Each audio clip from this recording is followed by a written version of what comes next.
All right, so we are live, and today actually again we have Balaji with us. Balaji, how are you? Great, man.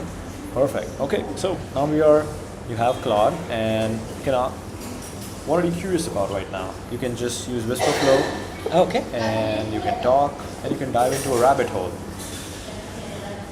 Nice. We also have some good chocolate ice cream, so that's Yeah. good. Cool.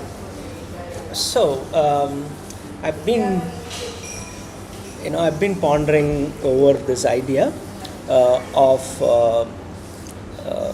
you know, with AI agents, we are going to produce more and more stuff, right, on one side. So previously, what took a lot of friction is now a lot less friction, Yeah. right?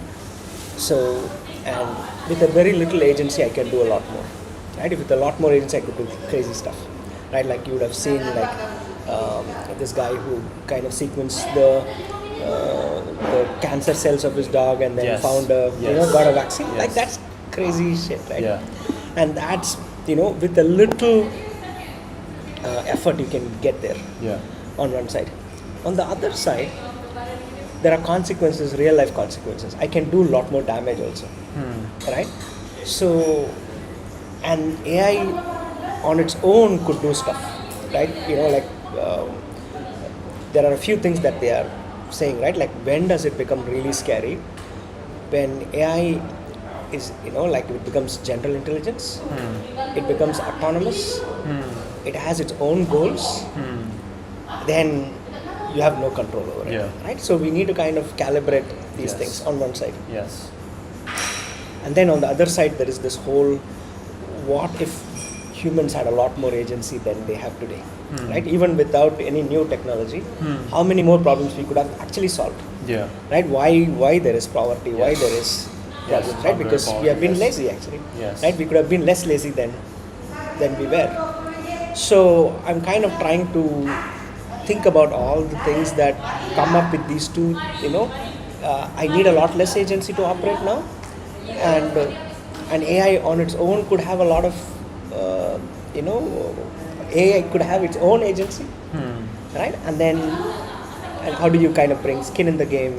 How do you solve for, problems that come about, right? So this is what I'm Very interesting. pondering about. Yeah. Yes. Yes. Okay. Yeah. Okay. Really cool. So, what would you like to know from me? Like, what Oh yeah. Like basically, Yeah. right? Like I would say, you like can long press and just oh, talk. yeah. I would kind of really want to, explore the relationship between agency and skin in the game, right? How we increase the agency, how we increase the skin in the game for individuals in the world of AI, right? Makes sense. You can hit enter. Very interesting. It's also this very interesting idea that in the industry right now we are talking a lot about leveraging AI to transform enterprises. Right. But why are we not talking about AI transforming humans? Yeah, absolutely. And AI actually giving us more agency and making us believe that yes, now we can do more. Yeah, absolutely. So yeah, it's a mindset difference as well. Yeah, totally. I mean, I think the key point is,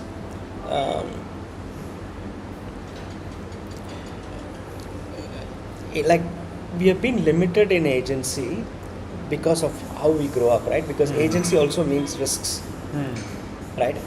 If your kid has a lot of agency, in a very young age, you'll be scared as a parent, Yes. right? Because so you don't know enough, you seem to be acting with a lot of confidence, and this scares me, right? And we are going to have that for the whole humanity now, Yes. right? So that's kind of why I feel it's like a pertinent problem. Okay, so agency and skin in the game are distinct, but coupled agency is the capacity to act and shape outcome. Yeah, Taleb's insight is that two should be symmetric. Those who make decisions should bear the cost of being wrong. I think this is the key point actually, Okay. right? So I almost feel like we need every AI agent Hmm. should have a human signing on of taking responsibility for, Hmm. right? Like, so what I'm writing about is like through the individual. Hmm. Every AI action is through an individual, Hmm. right? Like Yes. the responsibility is an individual, right? Is a model, but I don't know how it would fly because already Argentina is talking about giving personhood to AI, right? Which is like AI as a different entity, right? Like already we see, uh, and so I've not fully explored. Maybe that's something that we can explore today Hmm. to see what does AI personhood mean in this context. Very interesting. Very interesting. I don't know. Like Argentina is trying to give personhood to AI means like and defining that this agent is actually a human, like Yeah, I making mean, it a citizen of the country. yeah, I mean, you're familiar with the Citizens United case in US? I've heard of it. I'm not exactly familiar. So Citizens United is basically, that case is, companies can donate politically because companies are Right. individual. I mean, Okay. like they have an entity, they are an entity, Right. right? So, and the implications of that is crazy. Yeah. But on the other side, if we did not create that limited liability of a company, you would not have grown as an economy, right? Like if in Britain sometime after Enlightenment we got this idea of a company Hmm. as different from the owners of the company, Yes. right? Having a separate personhood, Yeah. I think is an amazing innovation. Right. That's what created a massive possibility, right? Right. But when it comes to some areas, right? For example, say I am a company setting up a nuclear plant in your neighborhood, and I have limited liability. That's pretty scary shit, Yeah. right? Yeah. Very interesting. Yeah. So I want to balance, right? Or like as a society, we want to balance the power of having that personhood, but with somebody taking the consequences. Hmm. Because the problem, like the whole 2008 crisis, is the banks did a lot of wrong, Hmm. and the effects of that was spread to everyone. Hmm. The banks did not suffer. Hmm. I mean, of course, some of them went bankrupt. Yeah. But people who were running those banks, Did not suffer. I mean, I think one or two people went to jail. That's Yeah. it. Everybody got their bonuses. Yeah. I mean, their salary was not cut, their bonuses were not cut, right? So this externalization of risk is a fundamental issue that needs to be addressed. Yeah.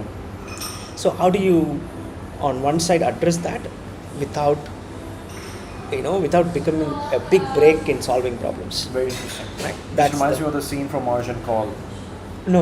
Have you watched Margin Call? Oh yeah. Yeah. Oh yeah. Let's sell this shit now, right? That's the thing you're talking about. Yeah, He's like, absolutely. just sell it because whatever price we get, at least we're out of this now. Like Yeah. you're kind of like just giving your like hot potato. Yeah. You're giving your problem to someone else now. The one that you created, Yes. or you're responsible, Yes. partially responsible for Yes. it. And but also, see, this is a deeper philosophical question also, right?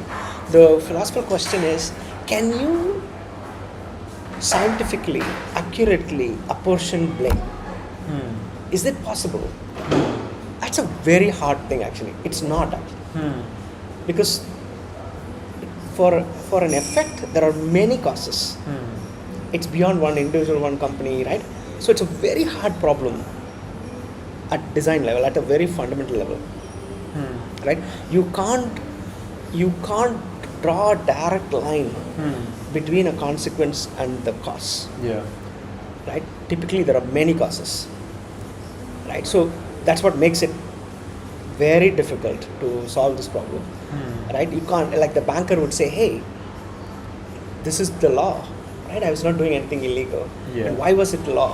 Yeah. Because whatever, like, there was a misunderstanding or there was an underappreciation of the problem, so the law was passed. So if you can actually add more and more fathers to the same child, right? And this is a huge problem also, Very interesting. right? Very interesting. So, and the why it is relevant now is the scale at which we are going to do these things. It means we completely lose control it feels like if we don't have an understanding of this. Yeah, yeah. And this self-improving AI is the goal for everybody now, or for all the research labs. That okay, Right. we just want to sit back, and this thing just needs to keep going back Yeah. and keep researching and keep improving itself. Yeah, absolutely. And just today, Perplexity launched Perplexity Brain, which is exactly that. Yeah.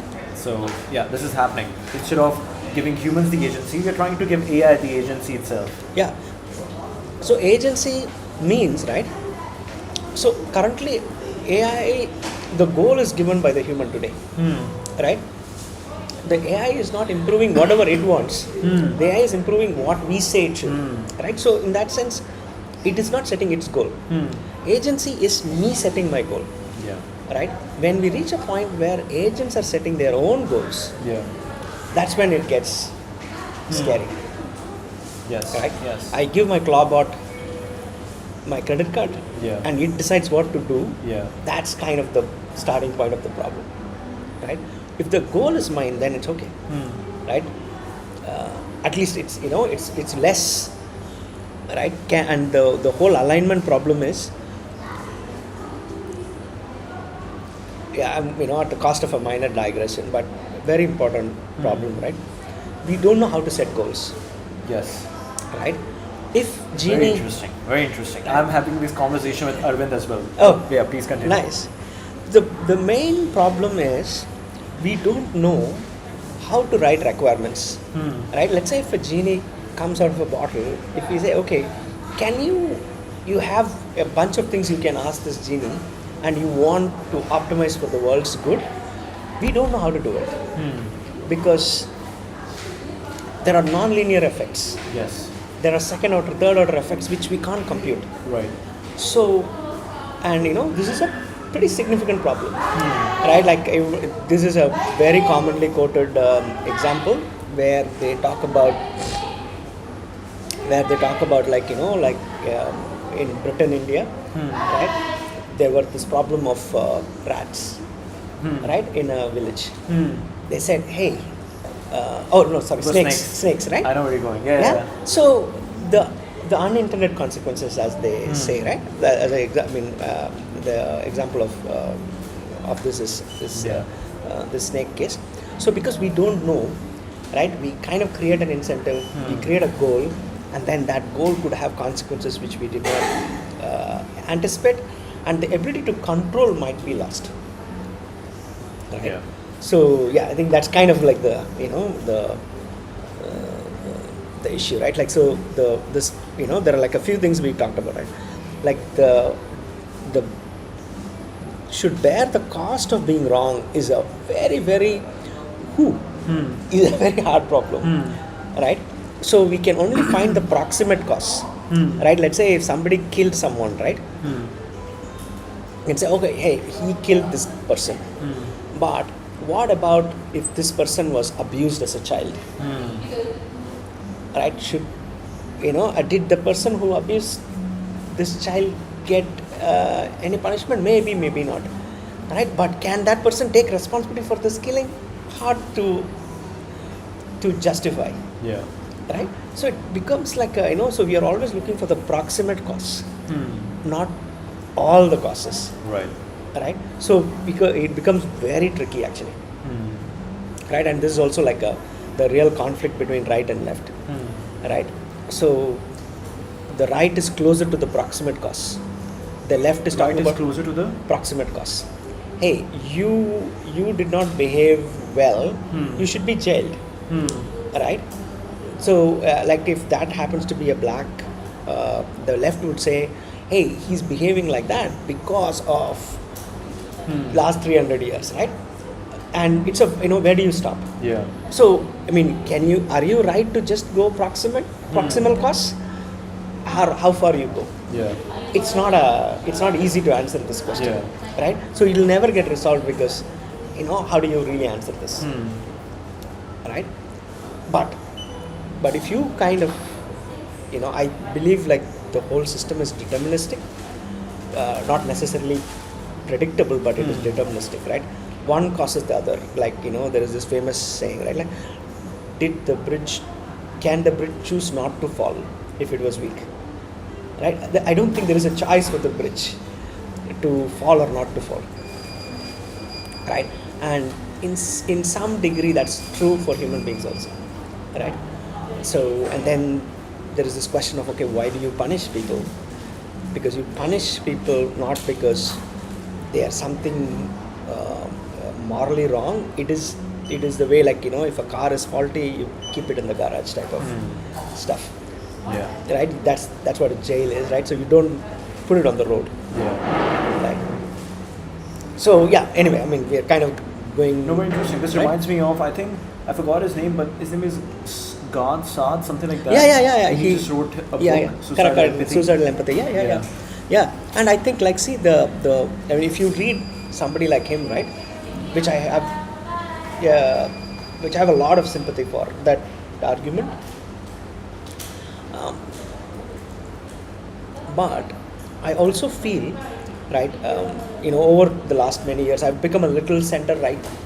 Right, I was extreme left. I've become center right because I feel we need to address that problem, right? Because it's for common good. If you don't control law and order, it's everyone lose, right? Even though you might have a good case to say, hey, this guy killed this guy because he had a very bad childhood, right? And as a society, we are responsible for that childhood, and as a result, we should suffer this consequence. Is an argument that can be made. Yeah. But I think that's a very dangerous path. Yeah. It's very Right. interesting. I- Very interesting. Yeah. Somebody like this idea is like, hey, let's be closer to the proximal cause is not a bad thing, right? But it's not sufficient. I feel the evolution of our species is going further and further, right? Evolution of species going for what? I mean, like, we, as a species, the more evolved we are going to go further in our causation chain, right? I'm going to solve previous problems, right? I'm not just going to wait for somebody to kill and then arrest that person, which is we need to do that, but we should also see what we can do, right? That can prevent the previous steps. Can I stop somewhere in that causal chain? Interesting. Okay. Right? So the maturity of the species is how far I can go, Yeah. right? Yeah. We can be and I think the reason why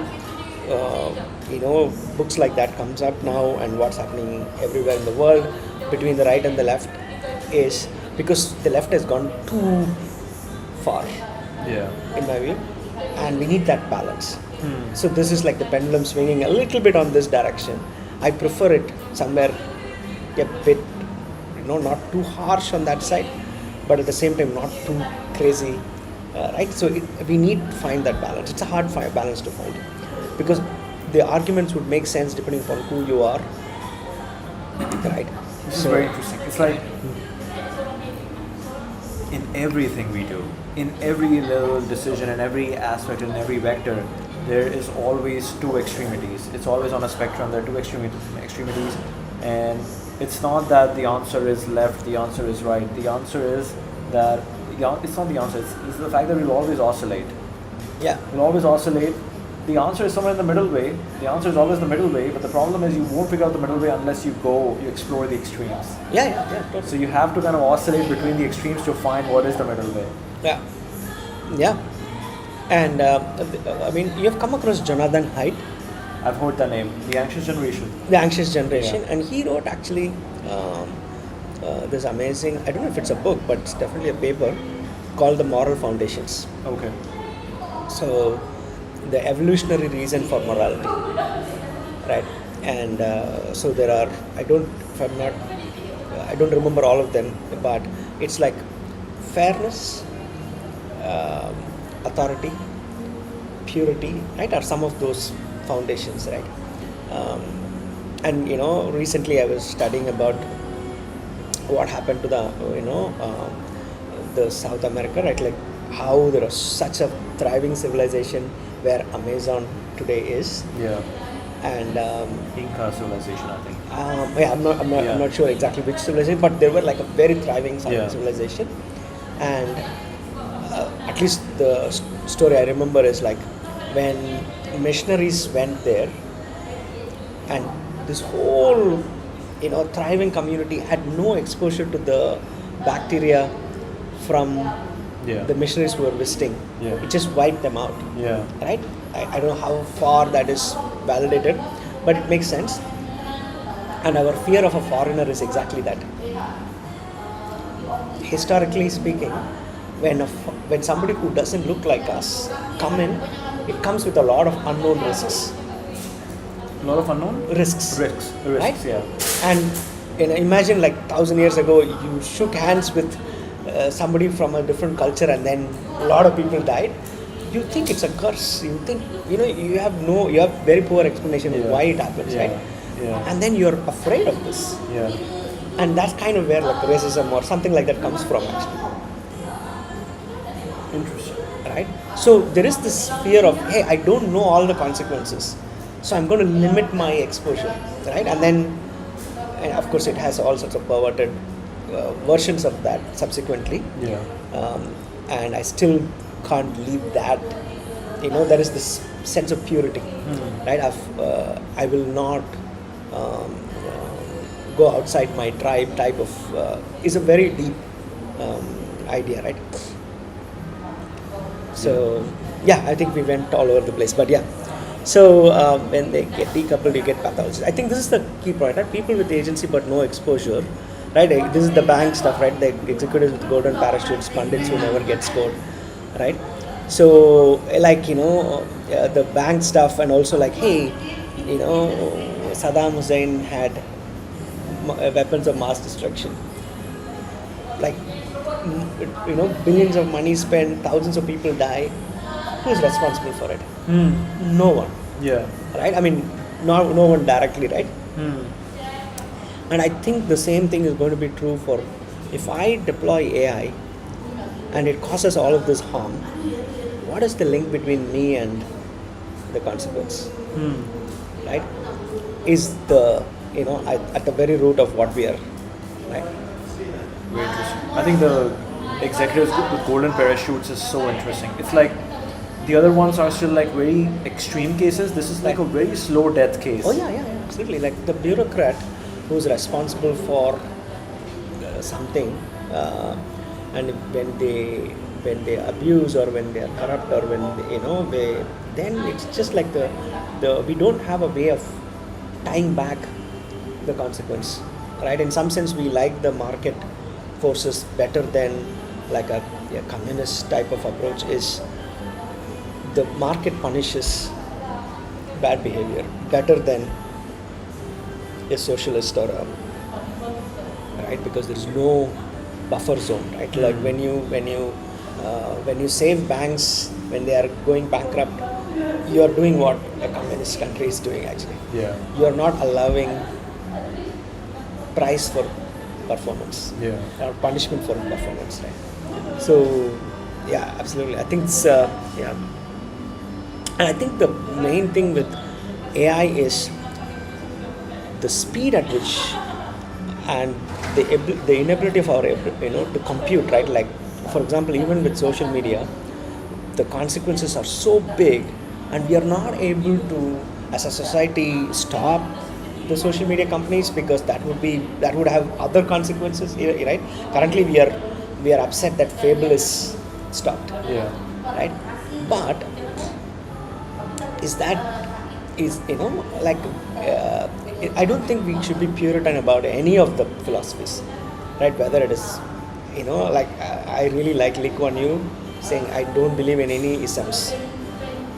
We should think about what works, right? Why should I be a communist or a capitalist? Yeah. I should really be solving problem like a scientist, Exactly. right? These are, everything else is also an interpretation. Yeah. Nobody has read those books from cover to cover, and if you have read those, like people who are actually working don't have time to read those books cover to cover. Yeah.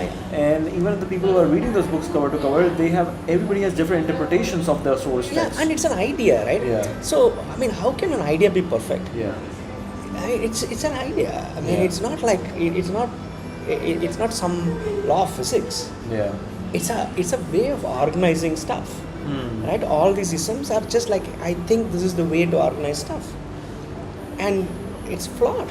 Yeah. We don't know about human behavior. We don't know about like physics, we have a very good sense. When it gets to chemistry, it gets complex, right? I think in Sapiens, this he talks about this, right? Increasing complexity, and then you come to biology, it's already complex. We don't know exactly, Yeah. right? Science is like the science of medicine is still not fully science, right? It's you don't know exactly how the body works, Yeah. right? So we are kind of very crude intervention is medicine today, Yeah. and then you add a lot of biological beings into a society. That's crazy. You've lost any ability to model, right? Yeah. So we are already operating in the territory that's very hard to model, Yeah. right? And then you add AI on top, Yeah. it would be crazy actually. I mean, but one area that I'm very excited is like the whole ability to simulate. So we can somewhat measure the implications without paying the actual price, right? We don't have to do evolution, right? Evolution kills millions of things to find a good idea, Yeah. right? That's what evolution is, right? Yeah. It's like crowdsourcing. Logo. I kind of create a crowdsource project for logo. 1,000 people apply and submit their logos, and I pick one. And the amount of hours everybody spent, it's just like a shitty design actually, right? Yeah, as a finding the right logo, Yeah. right? And this is what evolution is. I'm going to brute force all sorts of variations and then see what sticks. It's a very expensive way to do it, right? Very interesting. To put it that way, yeah. Right? So like when you simulate, you can actually don't have to pay the real world cost. You just pay tokens, and you can kind of simulate, right? Like for example, one of the areas is like, let's say if I have to test a medicine. The problem with testing a medicine is I have to find people, give them the medicine, and then wait long enough to find the consequences. Can I speed run this? Yeah. Can I do it in a simulation? And can the simulation reflect reality with high enough integrity that I can trust it? Yeah. Right? These are very interesting problems that AI can help Yeah. solve. Yeah. Right? So we can reduce risk also. Right? Like on one side, it will create a lot of risk, but on the other side, it can actually, if we use these tools properly, we can reduce risk. Right? Yes. So yeah, it's exciting, right? Exciting problem, and it has severe consequences, right? Yeah. So this is the point, right? AI lets a small number of people make decisions whose consequences land on millions who had no say.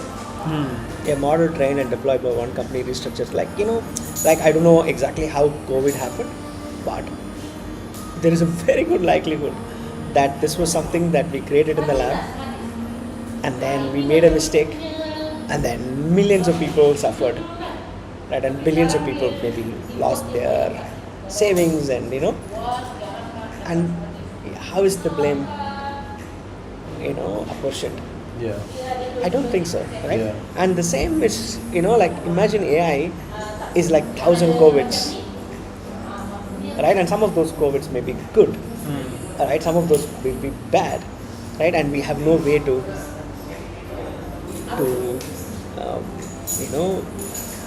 blame or reward, That's true. right? That's true.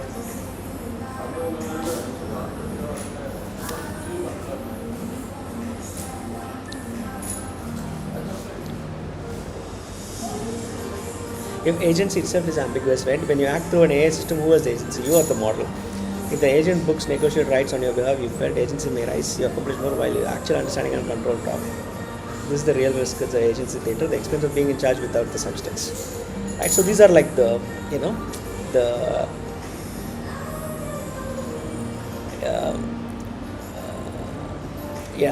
things for us to ponder.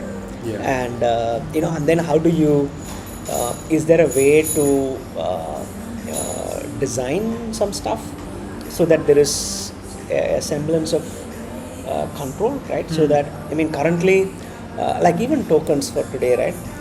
Is there a responsible use of tokens? I would kind of say something similar to, let's say if I'm a government, I get tax money How do I use that tax money?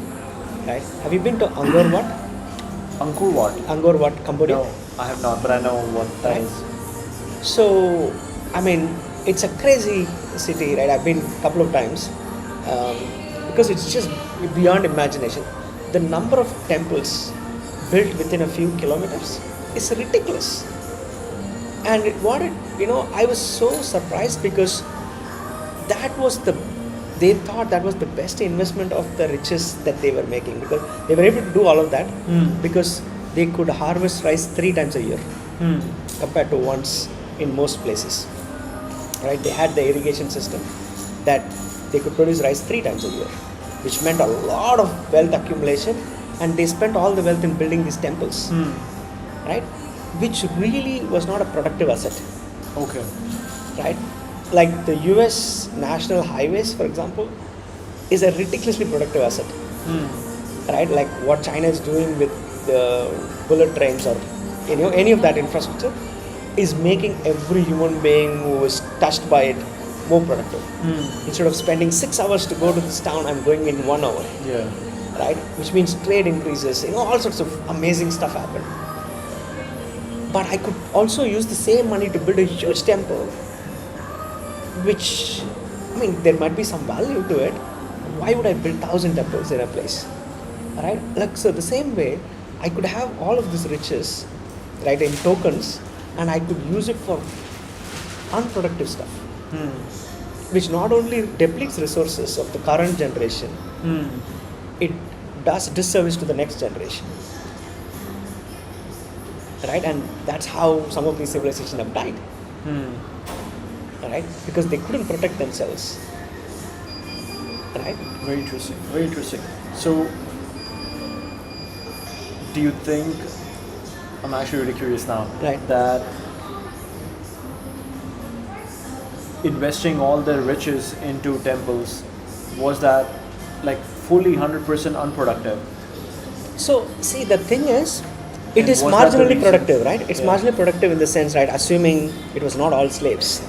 Right? They were laborers who paid to work in the temple. Let's say if that is the case. Right? There is a marginal productivity, right? Yeah. There is a marginal utility in the sense of, there is utility in the sense that I have created employment. I kind of spread that wealth somewhat. Right? But it doesn't compound. Yeah. Right? Now I have a shaped stone which doesn't do anything, right? It's not generating new wealth, right? In fact, it takes time and effort to maintain this temple, right? It's a negative resource. Yeah. But if I have a highway, what has done is it's connected so many of the cities, right? It has reduced time, right? It has reduced cost. If I can build a hospital and people from 200 kilometers around me can benefit from it. Without the roads, it wouldn't happen, right?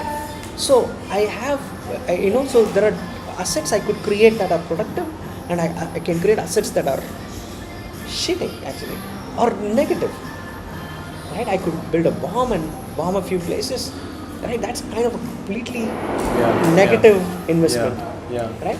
So and with the energy and these are all like resources. We can use it in any way we want. Alright.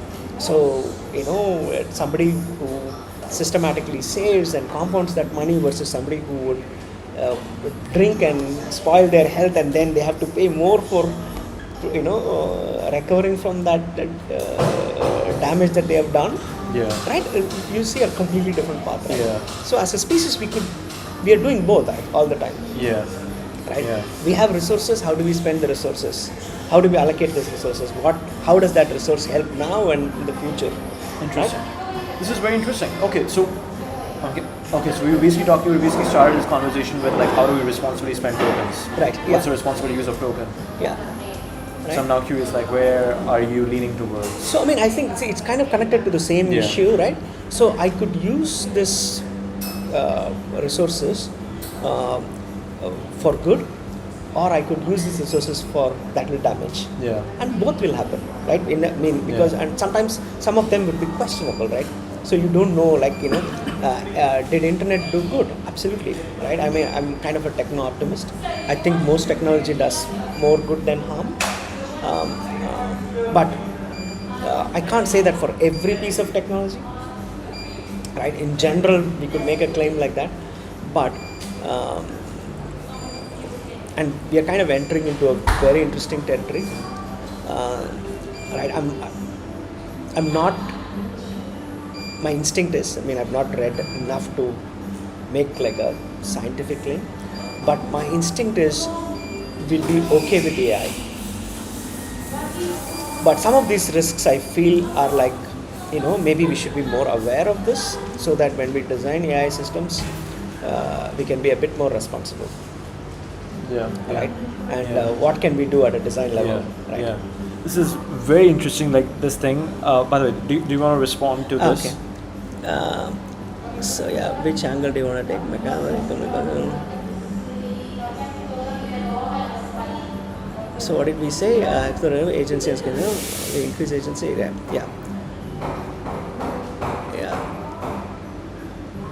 yeah. I think we can go in a slightly different angle. So Or you can move to work here. yeah, basically, like, what I feel is, like, can we? You can just use this for Yeah. on. Yeah. You can long press. Oh, good. Can Long, like keep pressing. keep pressing? Okay. Sorry. Yes. Cross.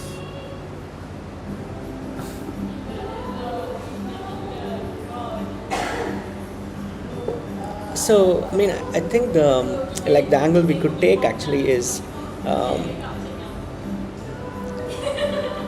how do we use AI to increase the human agency? Like, when people face problems, can AI be that force that increases my agency, so that I can solve the problems myself without having to, look for institutions to help me? Can I become more self-sufficient, but also bring in, thank you, but also bring in the skin in the game? Have like the Hammurabi principle, right? You're familiar with the Hammurabi principle, right? Right. So how do we do that? I think is the point.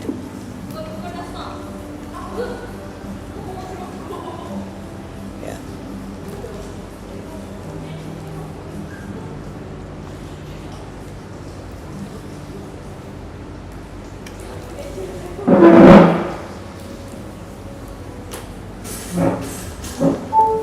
We never turn on the switch.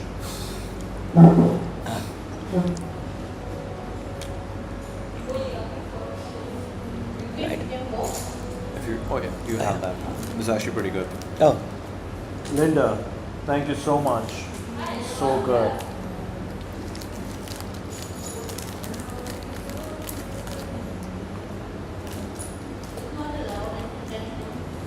yeah. Most institutional dependence exists because knowledge is creative hierarchy. Yeah, I think this is another, the expertise barrier, I think, is a very interesting problem. And this gating is always there.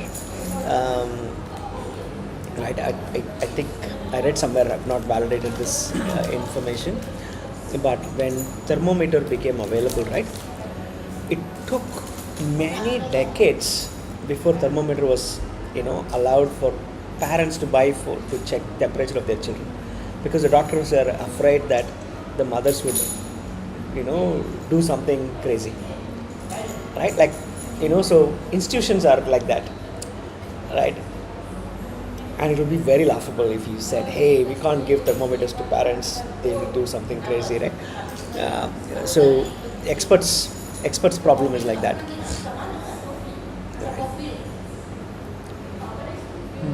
Right. So by reducing, access to expertise,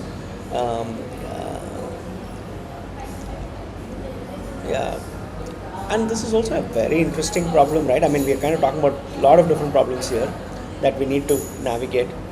The the expertise is also a very important problem because the expertise is not complete.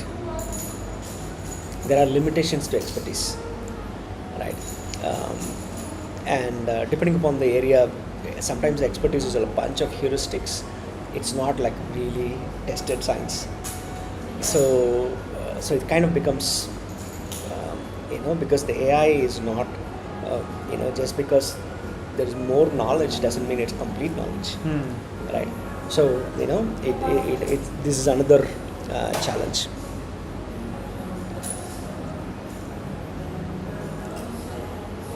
Right, like the whole framing about capability. Yeah, I think this is the point, right?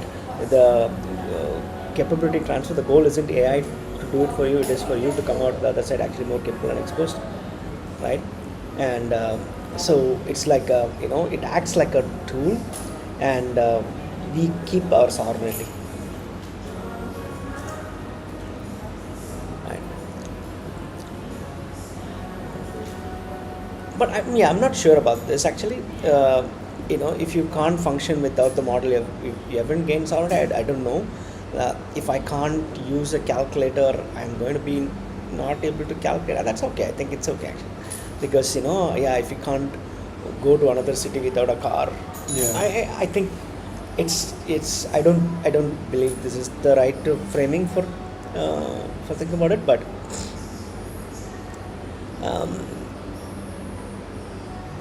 Yeah, the reason we make tools is because we can do bigger, better things with those tools. That doesn't necessarily mean that we are using leverage to do bigger things than what we could do with just our hands and body. Exactly. Yeah, increasing the efficiency. Actually, there is one more angle I want to go. I want to pursue. So the point is, there are a lot of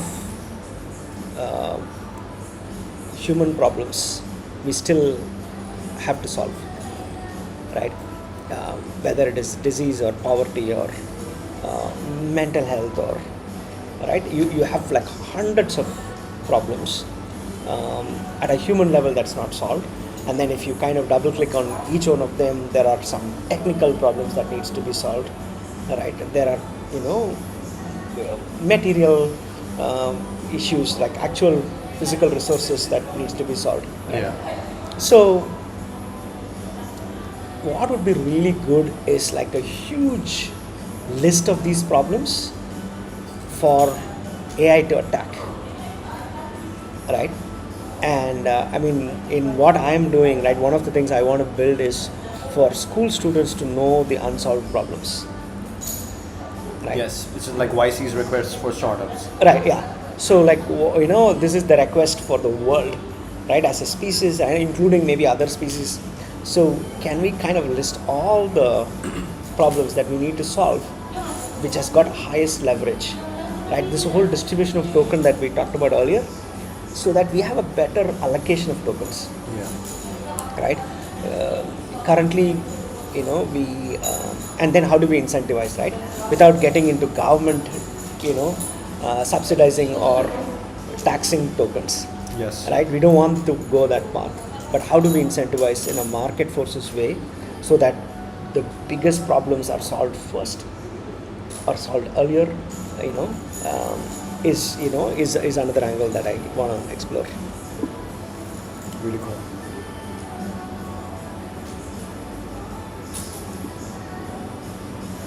Really cool.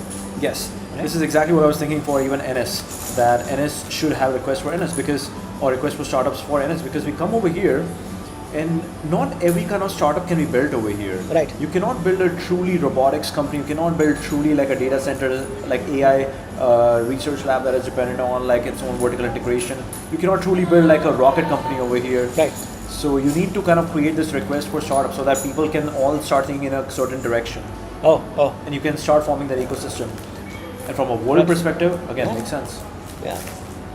Like if Cambodia is rich in rice, right, so they can now all focus on rice. Yeah. Someone else can focus on, you are naturally good at this, so let's do this. Yeah. And then everybody comes together and like, okay, now we solve. Totally. Totally. Right. Try this, it's really good. Nice. Chocolate on chocolate. Mm. Mm.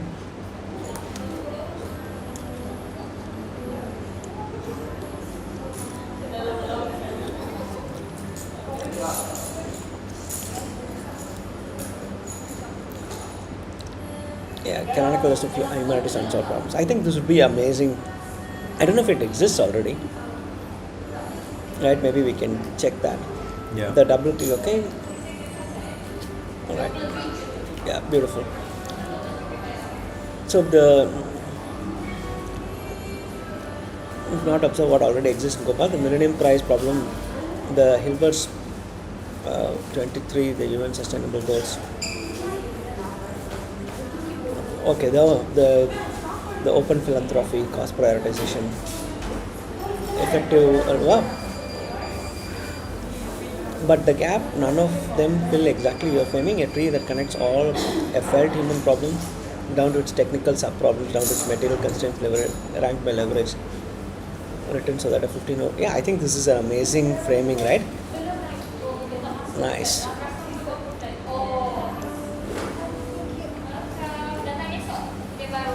Wow.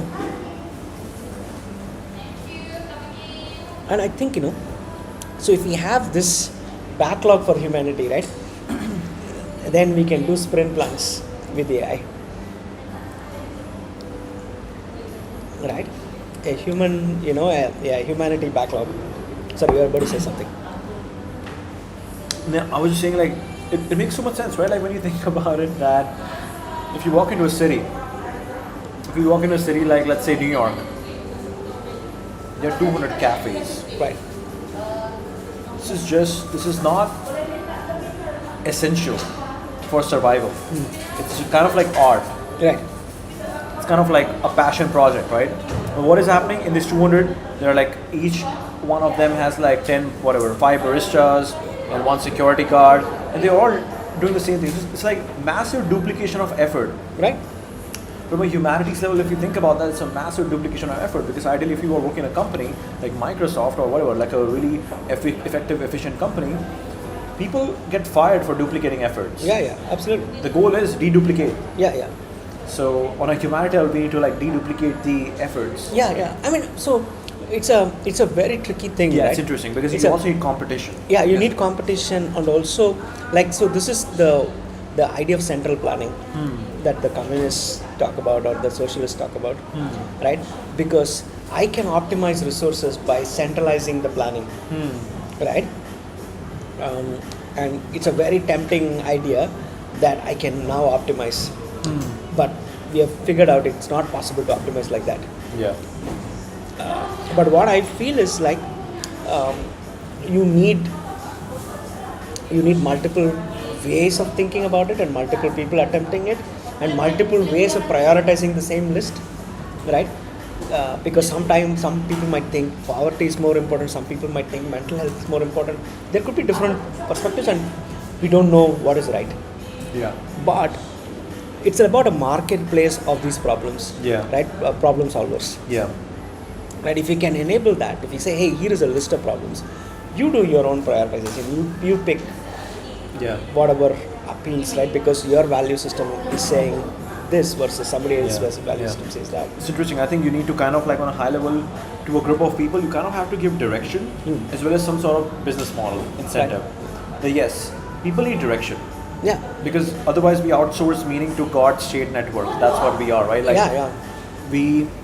earlier we outsourced our meaning to God, so the religion. Then we outsource meaning to state, government. Then we outsource meaning to network, which is like company, family, community. Yeah. Now it's time that create your own values. But when you are in creating your own values, then people enter nihilism because you don't know. You're nothing is valuable, nothing is meaningful. Yeah. So then you need to give like people again like important direction, important meaningful direction. That's a great point. Like the way I visualize this is, so imagine we have a long chain, right, from almost the first human being till now, right? There is a continuous unbroken chain, right? We exist today because of this unbroken chain. It's unbroken, right? So I kind of see this like a human procession across timeline, right? And as this procession progresses, people die, they pass the baton to the next generation as this procession progresses, right? Some, different people are aging at, it's a I kind of imagine this like a procession.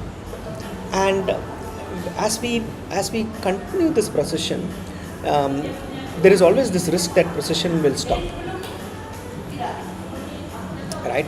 We could be the dinosaur, right, hit by a meteor, right? This whole procession of the species could stop. Actually, the whole procession of all the species could stop, right? If something happens to the earth in a big way, all of this is done, right? So there is this this idea called the extrophy, right? The entropy is like Chaos. things chaos increases over time, and then the forces fighting against chaos, or the forces creating order, like life is effectively a fight against entropy, right? So you have life means you are not reaching room temperature, Yeah. right? You're taking energy from the system, and then you're maintaining an order inside your system, right? Which I need energy from outside, right? So this is the idea of extrophy, right? And so I'm kind of feel I'm like an extrophy, Are you saying extrophy is natural, or extrophy is what humans tend to do because humans don't want chaos? Life is extrophy. Life is against disorder. Which is humans. No, anything, any life. A bacteria, a single cellular organism is doing something. So you're saying nature moves towards entropy, and life moves towards extropy. Exactly. I think that's a beautiful frame. Okay. Right? Life is a fight against entropy. But not just life, actually. Even cities. Or so when we talk about personhood, right? This is where it also gets a little interesting. Yeah. Because it's very hard to argue that the city as a, does city live?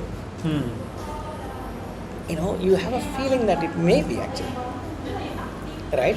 So, and these are ways to organize more and more complex organization. This is the other aspect, right? Increase in complexity, which fights entropy. Say that again. Right? Like for example, the amount of order that a single cellular organism brings versus an amount of order a human being brings, is big difference, right? Yeah. And but what a city does, what a company does, is like it brings a lot more order, right? We need Uber so that the drivers and the passengers can cooperate, right? So Uber brings a lot of order Yes. to something that could be chaotic otherwise, Yes. right? And we need more and more efficient ways of organizing, and these are all like the fight against chaos, Yes.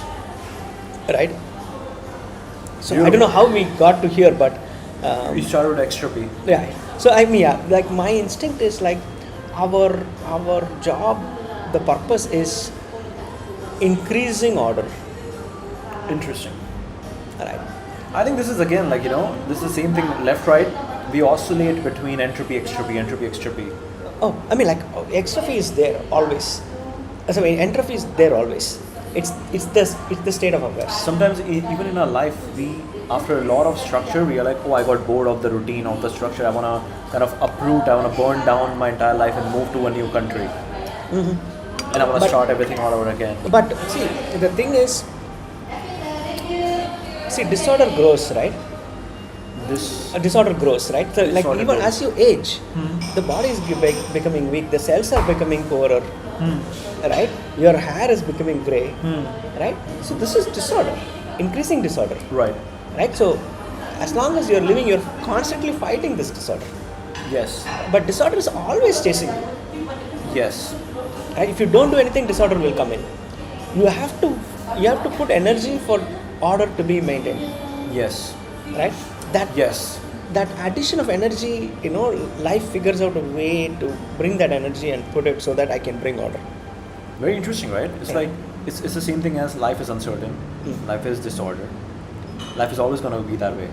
If you force too much order, you're always going to be sad because life is always disordered. Oh, but order, I think. So you gotta have to flow with life. It's like people who have. It's like the Jeff Bezos quote. I forgot. Don't be rigid with your goals, basically. Oh, order is have a not- vision, but oh, be flexible with your path. Something yeah, like that. just to be clear, rigidity is not order. Yeah. Right? Let's say, why do you like the painting of Mona Lisa? Right? There is, it's an order in a different dimension. Beauty is proportion, harmony. Yeah. I mean, it's a order in different dimension. Yes. Right? So basically, actually, it's a statistical phenomenon. Okay. Right? So the probability of order is very low. Okay. Right? Why entropy is because not that the universe has an intention to destroy things, Yeah. but statistically speaking, a good design is one out of a billion possibilities of arranging the same set of things. Right? Yeah. So that's why disorder is more likely than order. Yes. It's just statistical, actually, Yes. Makes sense. right? Yeah. So to bring order, I have to pour energy to reorganize, right? Something that is not, where it is normally, I have to bring it somewhere else for it to be ordered, Yes. right? So it's not like orderly. Let's say if I feel orderly life, right? Orderly life doesn't mean I fight every disorder, right? Because I have to allocate capital where to put the energy. Right? I cannot order this whole universe into some like a straight squares, right? Yes.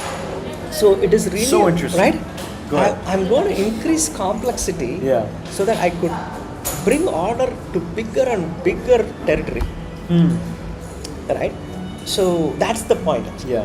right? And it's always like I need to figure out how to increase this territory of order, Yeah. right? And that is not by fighting every disorder Yeah. like mindlessly. Yeah. Yeah. Right. Yeah. This reminds me of this is everything, right? This Right. is you're basically talking about. It's like it reminds me of one of those books, Algorithms to Live By, Oh, yeah. which is like, do you know this book? I think I've read it's this book, very yeah. similar. It's like this entropy thing. It's kind of the philosophy how people you should be living by. It's Yes, like yeah. what is the right balance Yeah. of order that you bring so that you are flowing with the disorder and you are also because I mean, life is yeah. disorder, stuff like yeah, that. Yeah, totally. I mean, I think I would even say that it is not even like flowing with disorder. It is choosing which disorder to work on. Yes. Right? You have limited energy, so not all disorder is the same. Yes. Like if you go and admit a patient in an emergency ward, Yeah. I'm going to do only things that will keep the guy alive. I'm not going to cut his tail, toenail because it's longer, right? Yeah. It's like like they say, like polishing the doorknob of a Titanic, right? So I'm going to Sinking do Titanic, yeah. right. I'm going to do stuff. I mean, the ship is going to turn. I need a certain amount of energy to reverse this course. Yeah. I'm going to deploy that specifically, right? That's what I'm going to do. I'm not going to. Oh, Yeah. the floors are unclean. Oh, Yeah. that disorder is okay, actually, Yeah. Yeah. right? Yeah. Makes sense. So it's about allocation, actually, right? What we call balance is actually allocation in my Yeah. instinct. Prioritization. Allocation. It's a prioritization. Yeah, you don't have to fight everything. Yeah. Yeah. Right, because some things have more disorder than others. Makes sense. I'm actually really curious. I think I want to do this entire thing around entropy, extropy. I actually didn't read too much. Yeah, every time you come across this concept a lot, that nature's way is entropy. I never dug deeper into it from a scientific perspective. I think it's really cool to sometimes read these things and bring into like Oh, how does it apply to life and how does it apply to philosophy of life? Yeah. Because ultimately physics is the one thing that we can't argue with, Yes. right? To quote Elon, Yeah. right? Yeah. So everything else you can negotiate. Yes. Yes. Okay. So this conversation started because you mentioned extropy. Yeah, yeah. I mean, I'm saying like the purpose. Actually, we talked about purpose, right? Like how you were talking about how we outsource purpose to Yes. God and God, state state, and network, network, yeah. right? So, like finding durable purpose is an important thing, right? Yes. So, even though it's emotionally not as powerful as somebody who believes in God would have, right? Somebody who believes in God has got very durable purpose actually, right? A very durable framing, Yes. right? And I like the framing, durable purpose. right, Yes. because the main problem that we face is, um, whatever purpose I come up with uh, can be fragile, Yes. right? If I say, hey, my purpose is to improve education in the developing world, Yeah. right? At some point of time, I might like, what is education? Yeah. Right? Why should, with AI doing all the stuff, why do I need to educate kids? Right? These things can break very easily when things change. Yeah. Right? And earlier today we were kind of talking about the anthropology Yes. of money, right? Yeah. And we were talking about like even network state, how only a small number of people can know each other and things like that. But I feel these are all temporary constraints. Okay. Tomorrow we might connect our brains to something. Maybe we can know 1 million people, right? We can organize the world very differently. Yeah. Because I know our brains are not limited by the current biology, Yeah. right? So we got to see what is a much more durable purpose. Like what I feel is like this procession towards increasing complexity and increasing order is the purpose. Serving that is what I kind of see, if we can serve that purpose. Say it again. What is the Right. durable purpose? Increasing complexity leading to increasing order. Increasing like you are actively a human is going and increasing complexity. No, you need complex design to maintain order in larger and larger territories. Okay. Right? So, for example, like let's say an individual, an organ Okay. versus I a kind human of got being. it. You say that again. Increasing complexity in order to increase order. Say, for example, like a human being, right? Like a cell has a certain order, right? It takes some amount of energy and design to maintain a cell. A certain amount of additional design is required to maintain the health of an organ. Much more complexity to maintain the health of the body, Interesting. Okay. and much more complexity to manage the health of a family, Yeah. right? And a city and a society and the country and as a species, right? So there is increasing complexity. Now, if I want to include animals into this, I want to take care of, other species, right? I need more and more complex design to deliver order, right? And this, so increasing, I think complexity increase is an essential requirement to maintain order, right? Yeah. There is a minimum dose of complexity required for increasing order, right? So I kind of believe our purpose is to create more and more complex designs, Yeah. but complexity is not equal to sophistication, Yeah. right? Some complex design could be negative also, but complex design, or even put simply, forget complex design, Yeah. increasing order Yeah. is the durable purpose, Yes. right? Yes. I understand what you're saying, and I would love to know, like, in this phrase, how you define complexity, because I know you're not saying complexity for the sake of complexity. Yes. You're saying complexity to solve a complex problem. Yeah, more. A complex problem has a complex solution, but then still you have to, again, it's a balance of simplicity, sophistication, or sophistication and simplicity, and complexity to take care of all the edge cases, But still, you have to think of in a simple way. Whatever. Yeah, I mean the number of variables you're managing are increasing, Yeah. right? That's it, Yeah. right? If, like for example, there is this amazing um, book called The Scale by Jeffrey West. Okay. So he talks about how when cities double in size, or when if you look at mammals, how when the size of the body doubles, right, from a let's say from a mice to a rabbit, right, how the internal organs, the size of the internal organs, right, how they scale, right, like if the size of the body doubles, the amount of the meters of veins only increases by 1/6, Yeah. right? So it increases by 60% if I'm not wrong, right? Okay. So it doesn't double, right? So when I create, like the other example he gives, if I remember correctly, is like if a city doubles in population, the number of petrol pumps need to increase only by 60%. Okay. I don't have to have, the population was 1 million, now it's 2 million.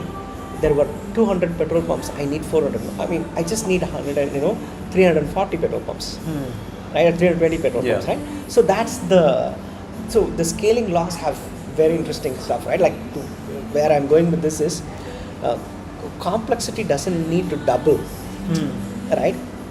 The elegance is you don't have to increase complexity at the same rate as the problems you are solving. Yeah. In fact, it's increasing at a lower rate than the problems you're solving. Right. Right.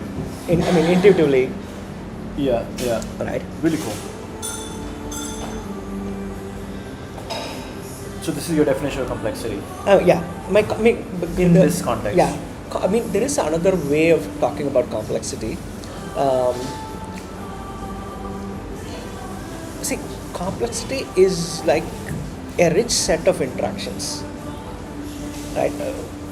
Yeah. Right. That's what complexity is. Yeah.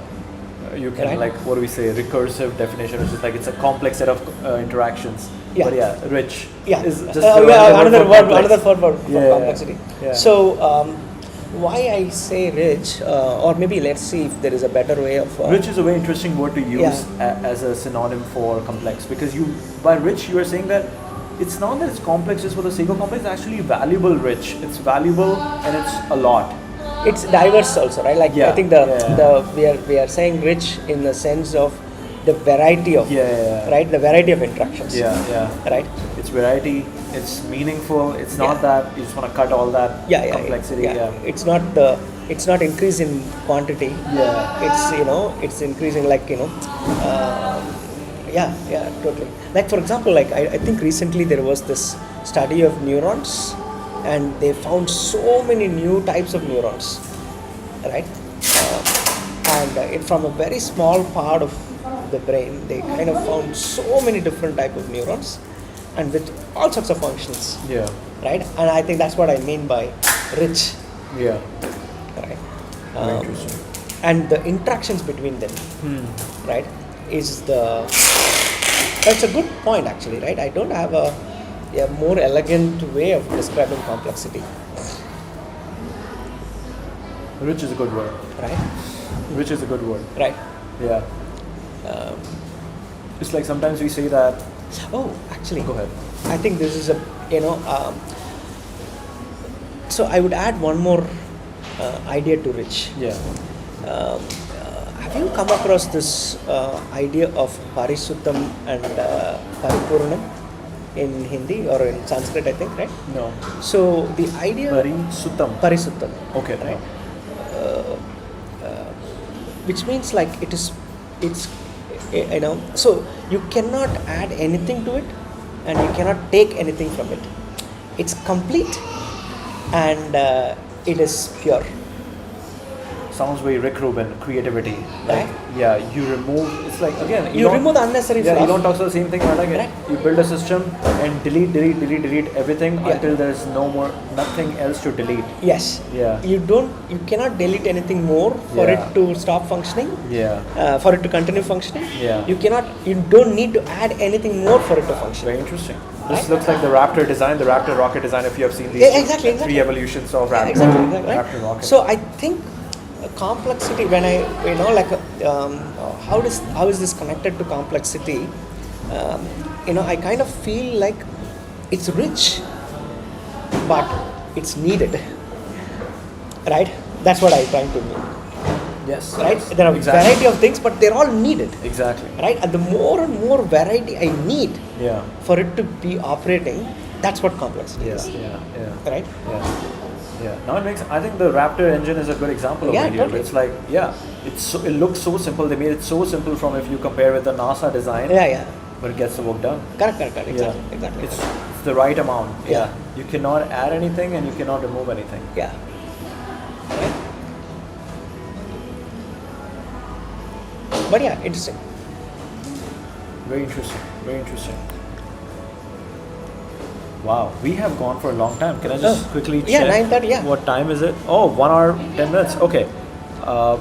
Let's spend 5 more minutes to finish this thought Yeah, and we'll yeah. end this. This is an amazing first stream. Yeah. Okay. Okay, it's gonna build. I would love to get this HTML when it builds. I Right. think this is a great. I've been meaning to do this for a while, Okay. and I think We did it. It was great to do it. Build the interactive problem tree artifact for students. And you also mentioned that you want to actually see a school being built. And did you say that you are already running a school? No, we work with schools. Okay. Right, you work with schools, yes. Yeah. So we are building a platform. Yeah. So our goal is to make schools AI native, Yeah. right? Yeah. And the area we are beginning with is helping schools manage co-curricular activities, right? So it's so that they can operate with less friction Yeah. and provide a lot of opportunities to students so that they can discover Yeah. and nurture their talent. Yeah. No, really cool. Really cool. And amazing. I mean, I'm pretty much doing the same thing. Right. And I'm really curious, like, so what does this look like at the fundamental level? What does this look like for a student day to day in a school that is run So in a school that is AI native, yeah. So basically, where we are today is we have built, I'll call the system of record. Yes. So the system of record can help the school to create a calendar of various opportunities Yeah. to students in various grades. So it's a calendar of opportunities, Yeah. right? Both internal opportunities and external opportunities. Yeah. What is offered inside the school and what is offered by others, which is relevant for the students. Yeah. Right? So this is, and how to manage that opportunity, Yeah. right? Because you have to do enrollment, you have to do preparation, you need to conduct that opportunity, you need to declare results, you need to learn from it. There are so many things that with every opportunity you need to do, and you need to learn at a student level, right? Yeah. So the idea is, so we have a system of record doing that. We are building an AI layer on top to monitor this, and one logistically how to make it easier for the school to do it, and then how do we learn about what each student is, how each student is progressing, and how to find the right next opportunity for the student, Yeah. right? So that's what we are building now. Really cool. Right? So a parent or a student will have a portal, they can see their history and they'll see suggestions, and because telling someone that, hey, this is the right next opportunity is a challenge, but it's a doable challenge. But even more harder challenge is to make it real in their environment, right? Hey, currently my level in chess is 1500, Hmm. and I need to go to 1700, Yeah. right? And then I need this type of coaching. Yeah. Finding that, matching the schedule within the time available for the student, and the space and money available, manage that is the the interesting problem to solve. Interesting. Right, that's what we are working on. Interesting. Interesting. All right. Let's look at this.